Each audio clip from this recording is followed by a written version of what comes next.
The recital pit at the Sanaa Presidial Academy was older than the empire that had built it. I had read that on the flight in a pamphlet handed to me by a junior protocol attaché whose name I did not catch. The pit was a sunken amphitheater of pale stone, terraced upward in 7 concentric rings, lit from below by a low, warm panel that gave every face in the room a faint underglow. The walls were carved with the names of past graduates, one name per cycle, 19 centuries deep. The air smelled like cool dust and warm metal. I had been seated in the audit ring, top tier, far from the dignitaries. That was correct procedure for an external observer with no political standing, and I had not asked for anything else. I had come to watch. I had not come to speak. A Vera Thea protocol attaché. Slim pale gold, the cartilaginous resonance plates flickering low along his cheekbones, guided me into my row and gestured me into the seat. He did not say anything. He did not need to. The armrest carried a small brass plaque the size of a coin. Dr. Iola Reina, Earth. I folded my hands in my lap. I waited. I am 56 years old. I taught the history of pre-spacefaring military pedagogy at Stanford, Manila for 28 years. I retired 3 years ago and was on the point of becoming a fixture in the faculty lounge when an envelope arrived at my flat. Heavy stock, embossed glyph work in the Virathi tonal cipher, inviting me to attend, as an external observer, the 1963rd cycle of the Sanaa Presidial Champions recital. There was no honorarium, no return correspondence required. The invitation noted, with the same flat courtesy, that my responses would not be solicited but would be welcome. I accepted because I'd spent a career studying what humans had stopped doing in 1973, and the Empire, so I had been told, was about to demonstrate the apex of doing exactly that. I wanted to see it once before I died. Below me, pit was filling. 2,000 seats.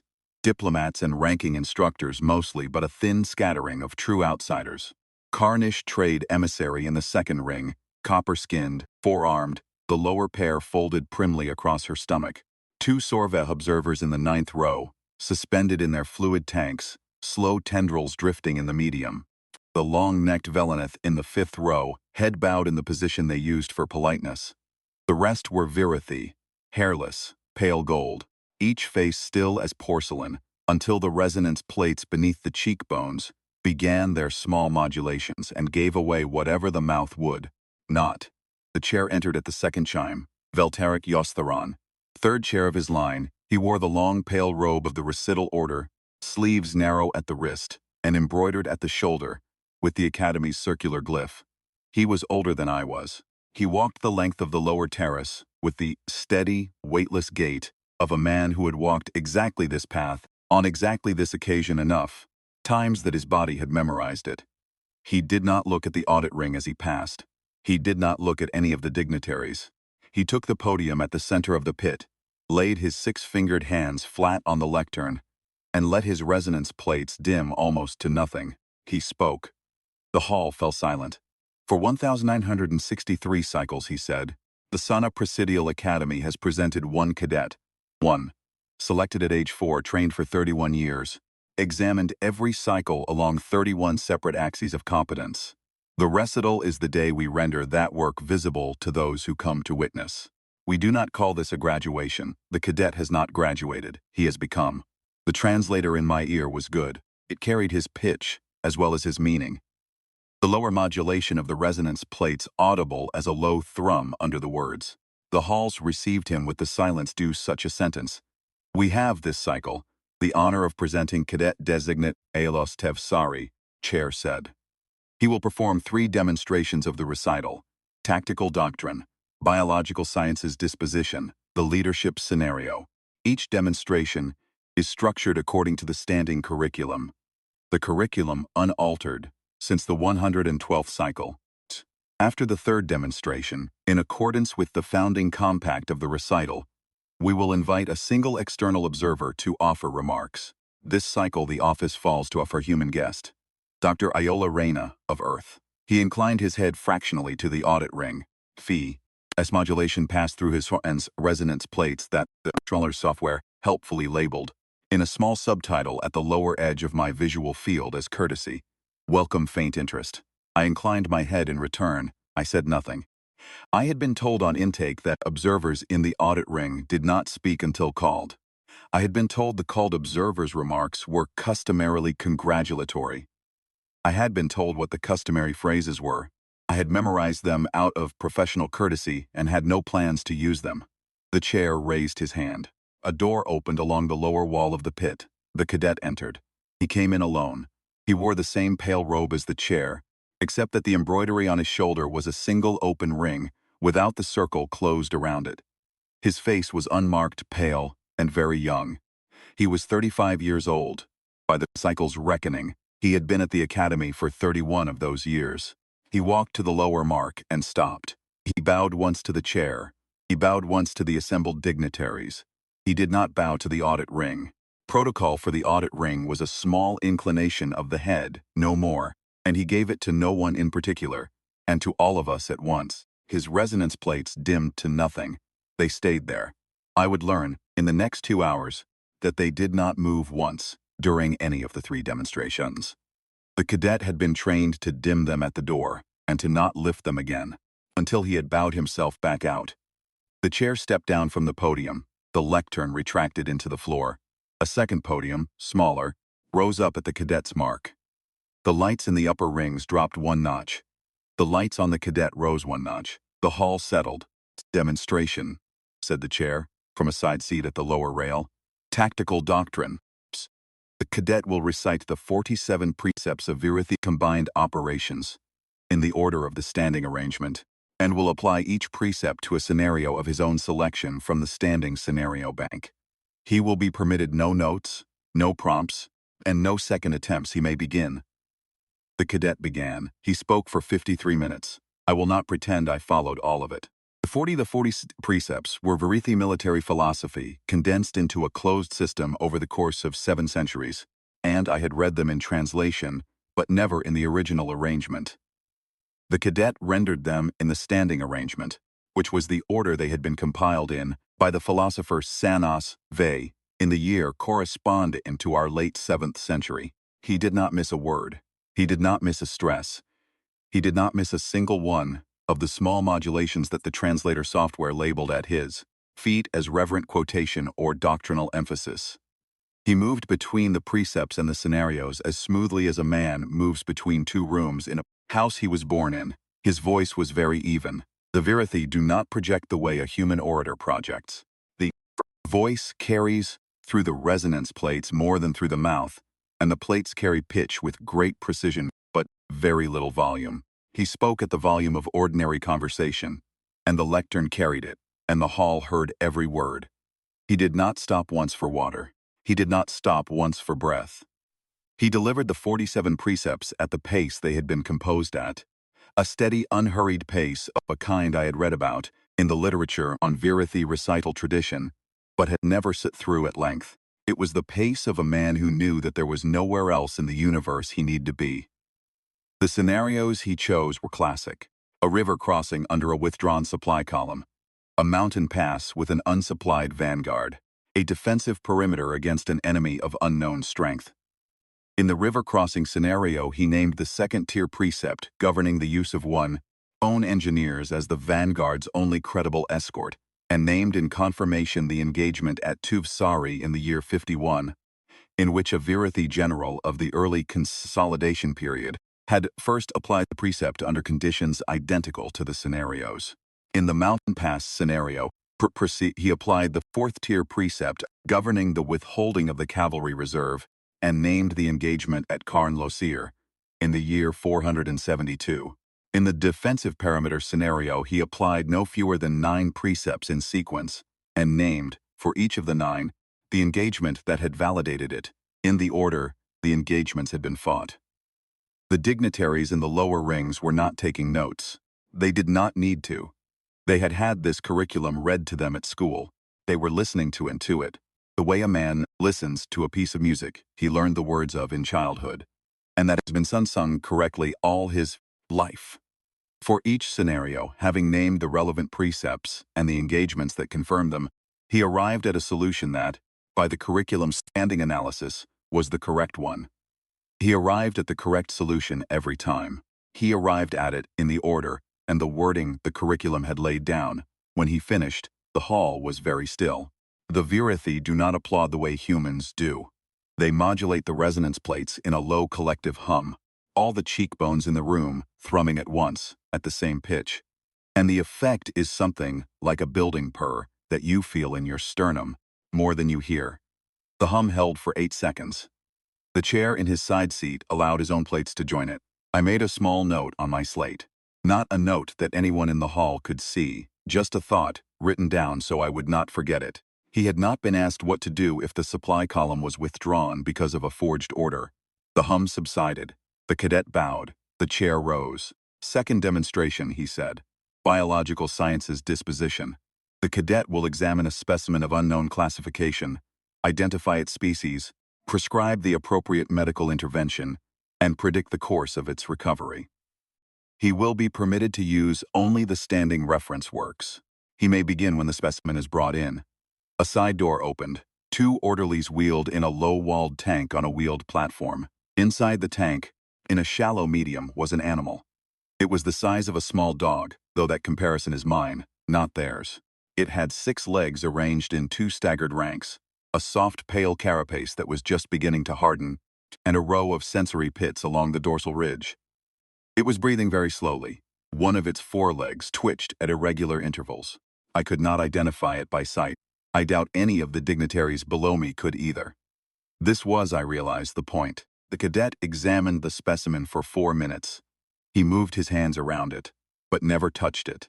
He requested a single instrument from one of the orderlies, a slim probe with a soft tip, and ran it once along the dorsal ridge. He returned the probe. He stepped back to his mark. The specimen, he said, is a juvenile shoreling of the genus Tuthravi. The carapace is in the 3rd phase of hardening. The irregular twitch in the left foreleg indicates a neurological insult, consistent with exposure to third-tier toxin of the marsh vine, applied within the last 40 hours. The standard intervention is a subtegumentary infusion of 47 milliliters of clarified essences of the bark flower, administered in 3 divided doses at intervals of 6 hours, followed by a 14-day rest period in a shallow saline pool. Probability of full neurological recovery on this regimen is 93%. The probability of survival without recovery is 4%. Probability of mortality is 3%. He stopped. He did not move. The chair stood. The diagnosis is correct, the chair said. The intervention is the standing intervention. The probabilities are the standing probabilities. The specimen will be removed and treated. The orderlies wheeled the tank away. The hall hummed for 10 seconds this time. The hum lasted longer than the previous one. The cadet had given his answer in 70 seconds. He had given it without notes, without consultation, and without the smallest tremor in his voice. He had not paused to think. He had not asked himself, even for a moment, whether he had it right. I made another small note. He had not been asked what to do if the diagnosis was wrong. He had not been asked what to do if the standing intervention was unavailable. He had not been asked what to do if the specimen began to die in his hands. I had been watching the cadet's face during the diagnosis. It had not changed. His resonance plates had been dim throughout. He had moved his hands very precisely. He had moved them the way a craftsman moves his hands at the bench glut. He has been moving them at for 40 years. He had not looked at the animal as a creature that was suffering. He had looked at it as a problem the curriculum had been built around. He had given the curriculum's answer. The curriculum's answer had been correct. The animal would live. I did not blame the cadet for any of this. I want to be clear about that. The failure I was watching was not his. He had been given 31 years and a curriculum, and the curriculum had been written by people who knew exactly what they wanted to produce. He was that. He was what they had wanted. He was very good at it. He was as good at it, I was beginning to suspect, as anyone they had produced in 7 centuries. The 3rd demonstration began without recess. Leadership scenario, the chair said.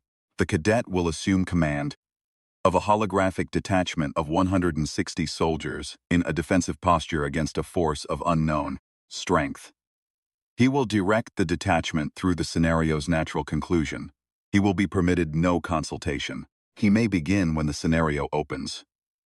The lights dropped. A holographic projection rose in the center of the pit, a wide, accurate, beautifully rendered field of the kind the Empire's training centers had been generating since before I was born.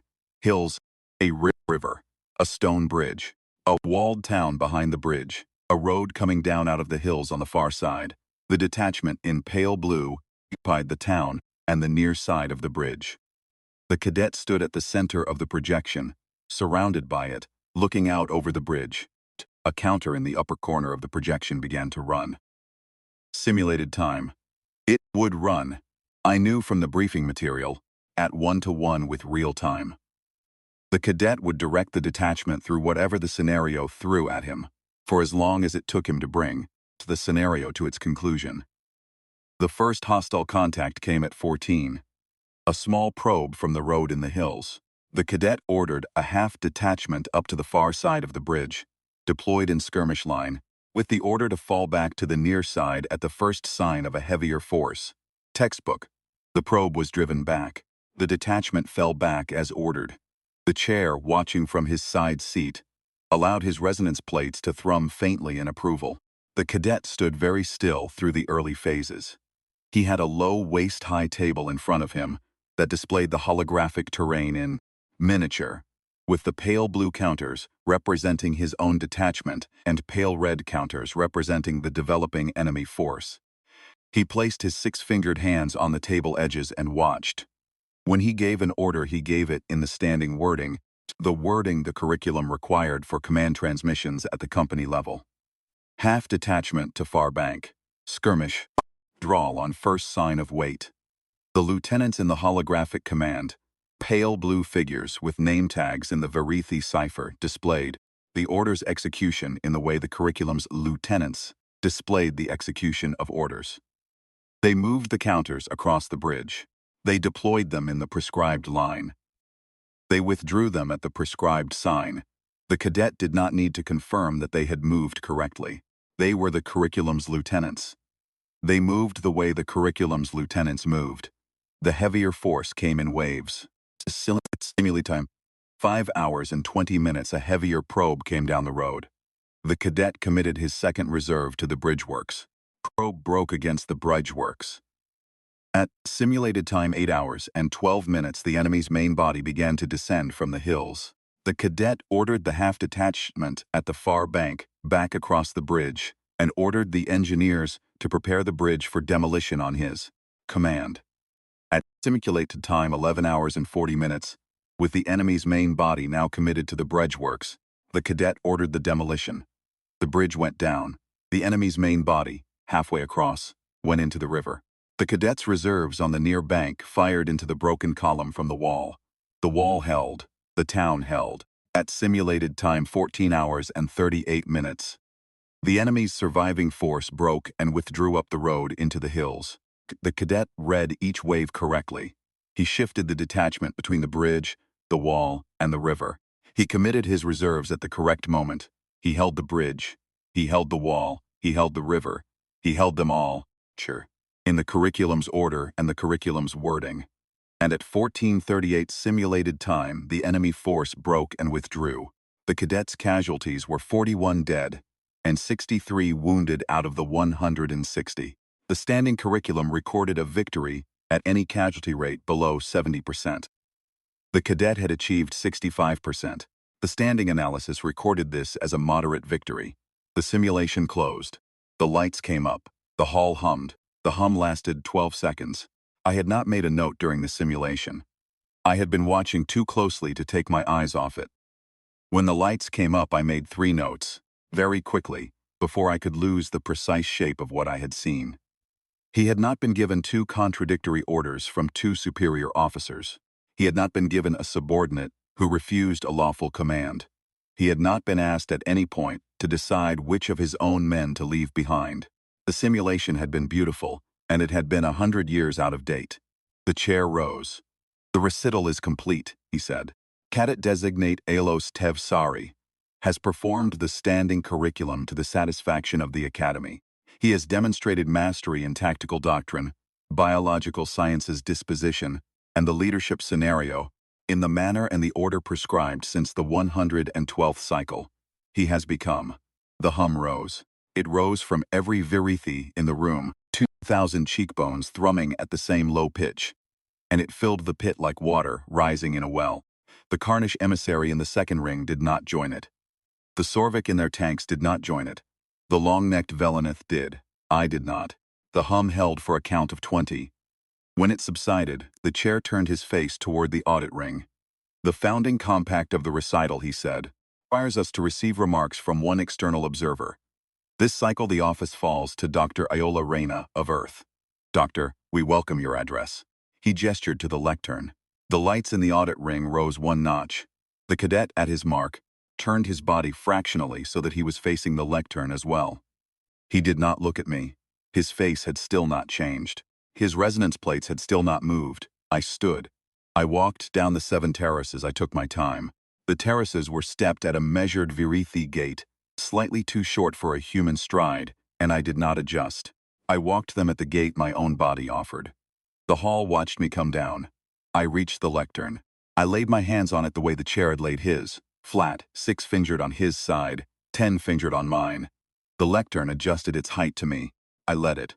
I let the silence run a beat too long. It was not theatrical. I want to be clear about that.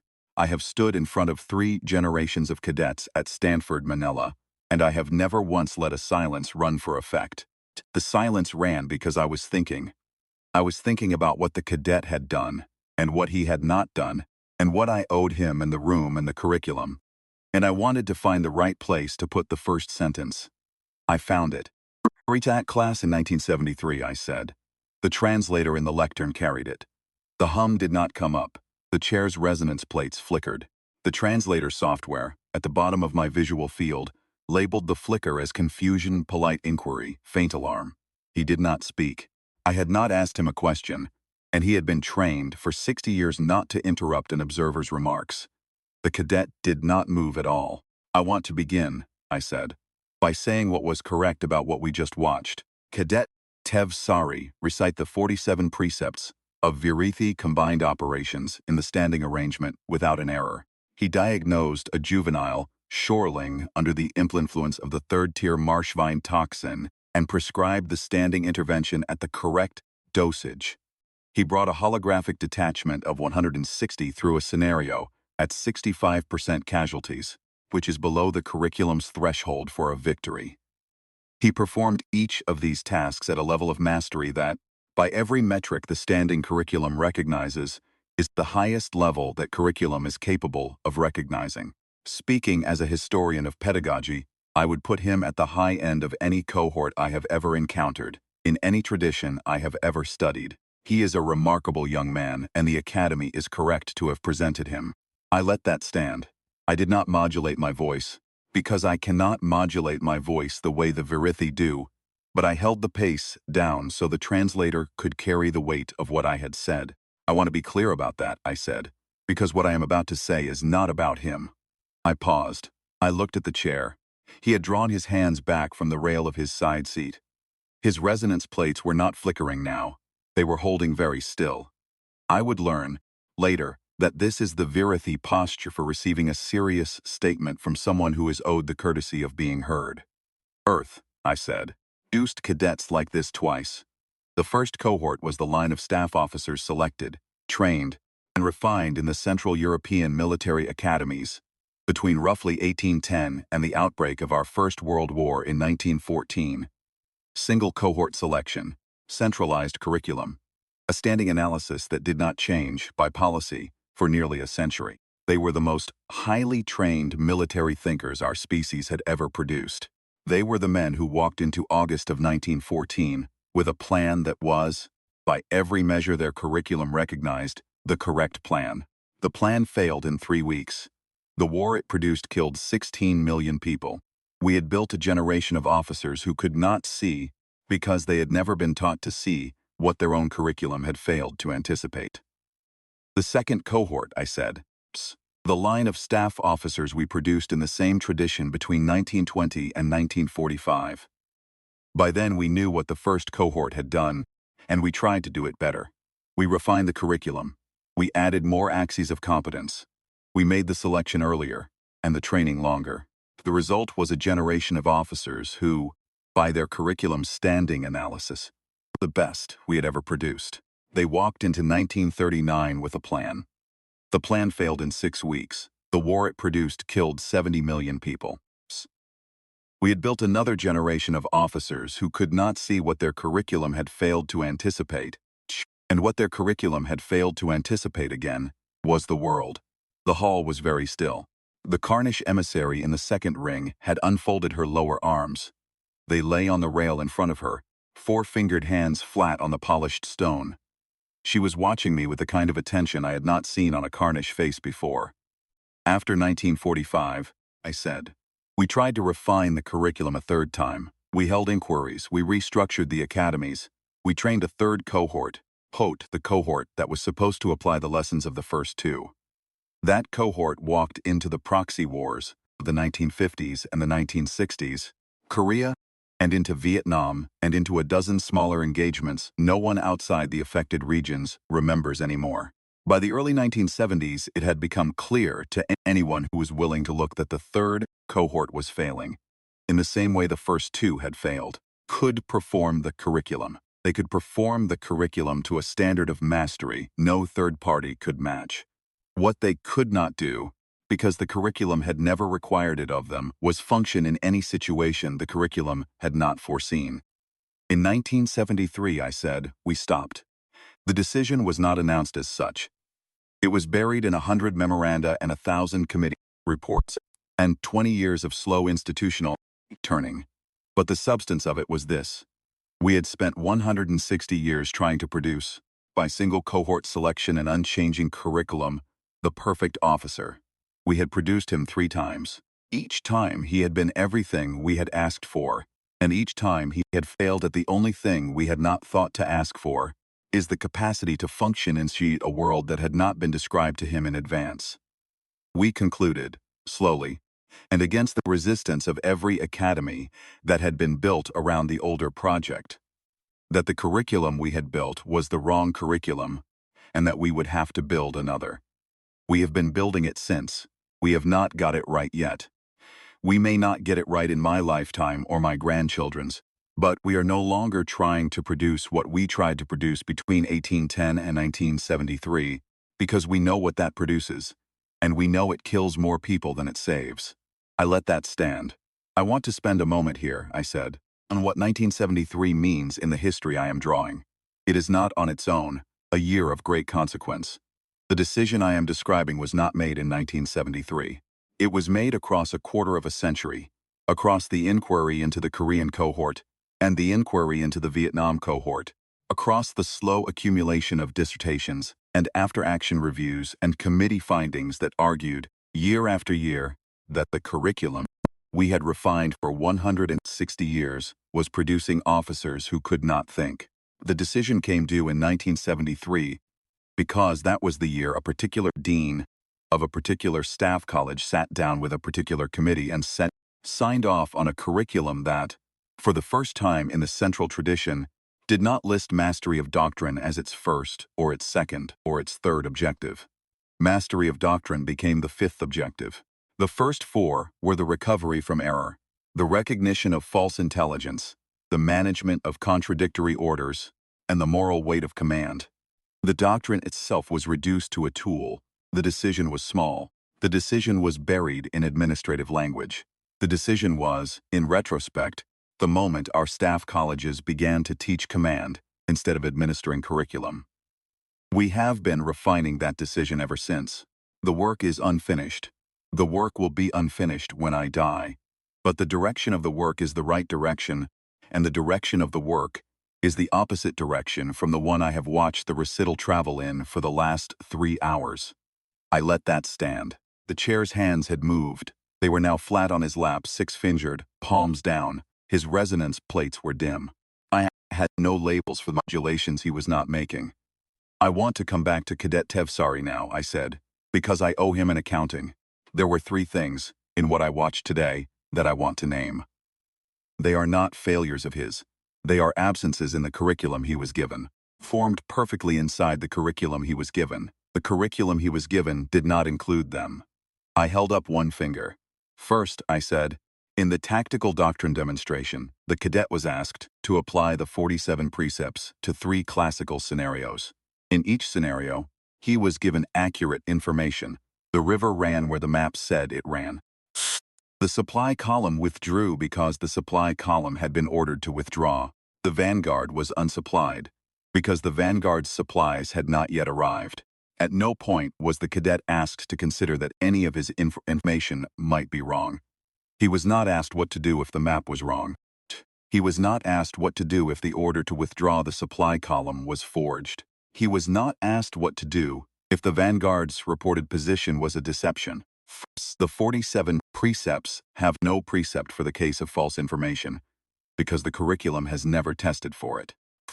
Retired this absence in 1937, when our own staff colleges began requiring every command level exercise to include at least one deliberately false intelligence input. The cadet has not been trained in the most common condition of real command, which is the condition of acting on information you cannot fully trust. I held up a second finger. Second, I said. In the biological sciences disposition, the cadet diagnosed a juvenile shoreling correctly and prescribed the standing intervention correctly. He did this in 70 seconds, with confidence, and without consultation.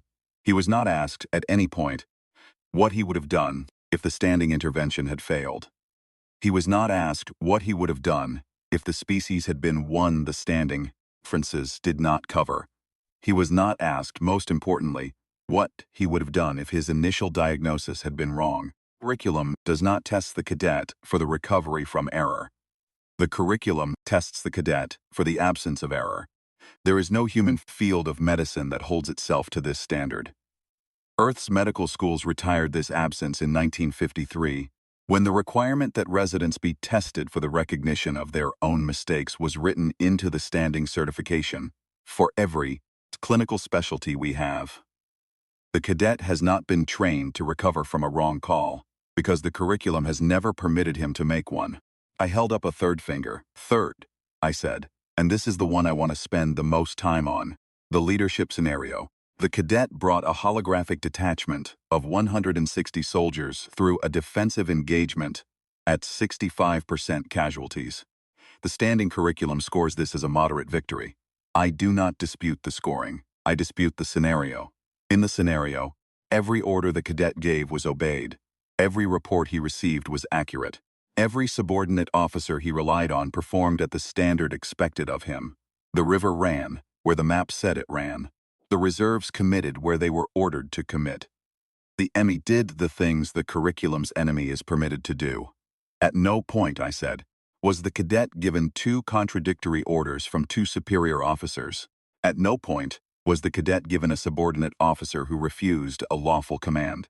At no point was the cadet given the death of a man who had served him for 15 years, by the cadet's own choice, in his own presence. These are the 3 classical problems of command.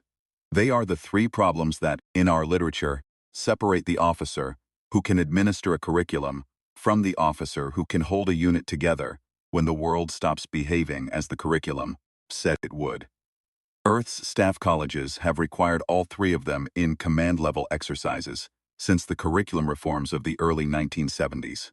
Cadet Tevsari has, by his own admission and by the curriculum's design, never been asked to face any of them. He has been asked to perform the curriculum. He has performed it. He has not been asked to perform command.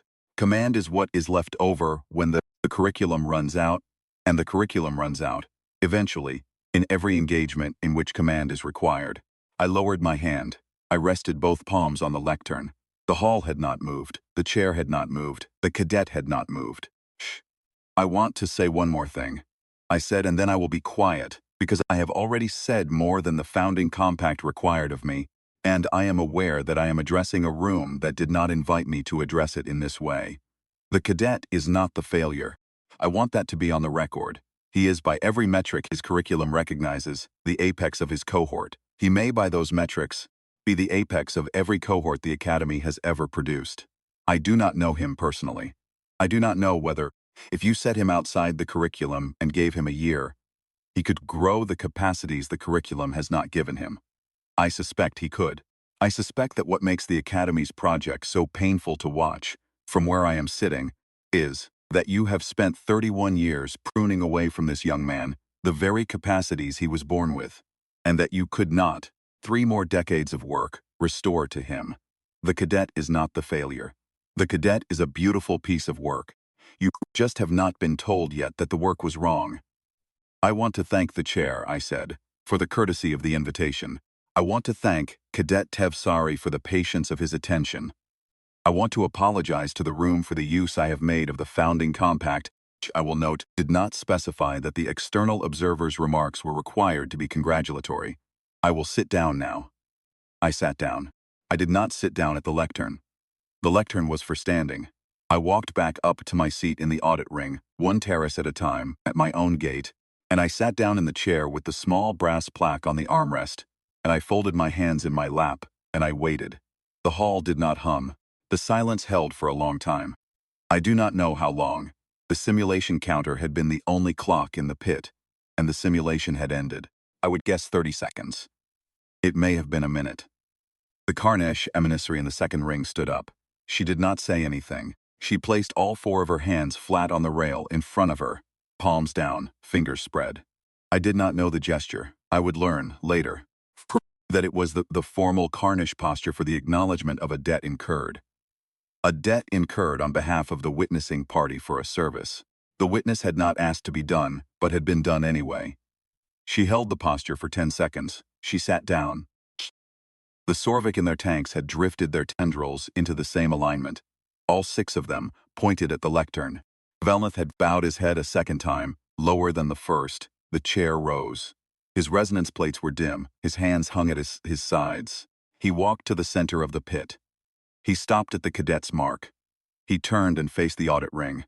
He looked at me for the first time that day. He spoke. I will quote him as accurately as the translator carried him, because what he said was very precise, and I do not want to soften it. Dr. Reyna, he said, the founding compact of the recital does not specify that the external observer's remarks shall be congratulatory. You are correct on that point. It specifies only that they shall received. We have received them. I will note for the record that no observer, in the 963 cycles of the recital, has previously elected to use the office in the manner you have used it today. I will note also for the same record that the founding compact does not, in any provision, suggest that the office has been used wrongly. It has been used. I will need, he said, to convene the Standing Committee on Curriculum before the next cycle. I do not know yet what the committee will do. I do not know yet what I will recommend to it. I do know that the next presentation of the recital cannot proceed on the same curriculum we have presented today, because today, in this hall, a witness whose expertise we ourselves invited has named 3 absences in that curriculum that we have not, in our own internal review, been able to name. We will look at them. We will look at them seriously. We will not, I think, present another cohort of cadets until we have looked at them with the seriousness they deserve. The recital is suspended. There will be no further recital until the committee is reported. He paused. Cadet Tevsari, he said. The cadet's resonance plates flickered, very faintly, for the first time that day. He bowed. You have performed the standing curriculum at the highest level the standing curriculum is capable of measuring, the chair said. You have done what we asked you to do. You have done it without an error. I want you to know that. I want you to know that the failure that has been named here today is not yours. The failure is mine, and it is the academy's, and it is the curriculum's. You will be released with private studies academy's expense for as long as you wish, freedom to pursue any line of inquiry you choose. You are not in any sense the academy is empowered to declare a graduate. The academy is not currently capable of declaring a graduate. We will work on that. In the meantime, we will work also on you. And we will work on you in a manner that, I hope, will let you grow the capacities the curriculum has spent 31 years failing to ask of you. You have been our subject. You will, beginning today, be our colleague. I am sorry that the second offer comes 31 years later than the first. The cadet bowed again. He held the bow longer than the protocol required. When he straightened, his resonance plates were faintly thrumming, and the translator software in my ear labeled the thrum In a small subtitle at the bottom of my visual field, as relief, gratitude, fatigue, the chair turned back to the audit ring. "Dr. Reyna," he said, "the Academy thanks you. The Academy will be in correspondence with you. Recital is closed." He bowed. He bowed to me in the audit ring, the bow he had not given me at the beginning. The cadet bowed with him. The dignitaries in the lower terraces stood. The Carnish emissary bowed. The Veleneth bowed. The Sorvech modulated their tendrils into the slow drifting pattern that I would learn, was their version of standing in respect. The hum did not come up. Whatever the room was now, it was not a recital. I stood, I bowed in return. I walked out of the pit at my own gate, one terrace at a time the way I had walked in. I did not see the cadet again. The Academy was, as the chair had promised, in correspondence with me. They wrote to me twice in the first year, and 3 times in the second. The third letter, in the second year, included a photograph of Tev Sori at a small desk in a small library, reading a book he had selected for himself.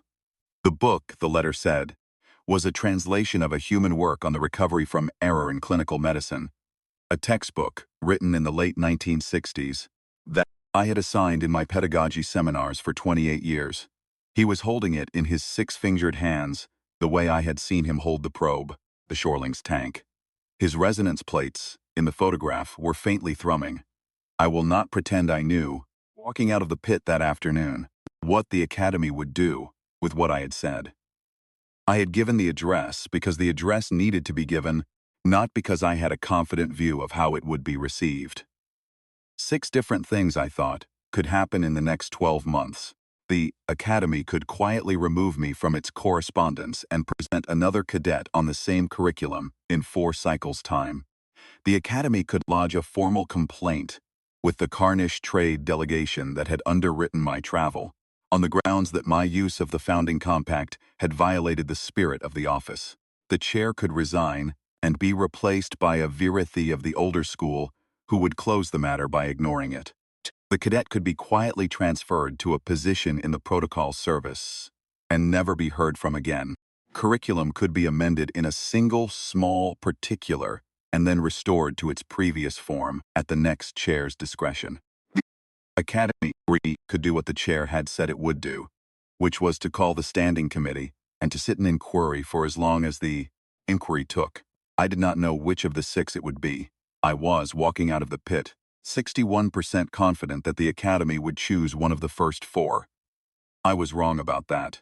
The Academy chose the 6th. The Standing Committee on Curriculum sat for 4 years.